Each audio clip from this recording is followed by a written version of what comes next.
అందరికీ నమస్కారం. పరీక్షితుడు కలికి 5 స్థానాలిచ్చాక తాను సుభిక్షమైన పరిపాలన చేస్తాడు.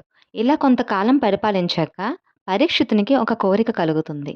తను వేటకి వెళ్ళాలి అనుకుంటాడు. క్షత్రియ ధర్మం ప్రకారం వేట అనేది క్రీడలో ఒక భాగమే. సాధారణంగా వేట ఎప్పుడు చేస్తారు అంటే, ఆ రాజ్యంలోని ప్రజలు జంతువుల బాధ ఎక్కువైపోతుంది, పంట పోతుంది అని రాజుగారిని చెబితే, రాజుగారు సైన్యం తీసుకొని వేటకి వెళ్తారు. కానీ ఇక్కడ పరీక్షితునికే కోరిక కలిగింది తాను వేటకి వెళ్ళాలని. ఇక్కడ గమనించండి, పరీక్షితునిపై కలి ప్రభావం ఎలా ఉందో. పరీక్షితుడు జంతువుని వేటాడుతూ వేటాడుతూ అలసిపోయి ఆకలి దాహంతో అక్కడ శమీకముని తపస్సు చేస్తుండగా దాహం దాహం అని గట్టిగా అరుస్తాడు. ఆయన శమీకముని మాత్రం తపస్సు చేస్తూనే ఉంటాడు.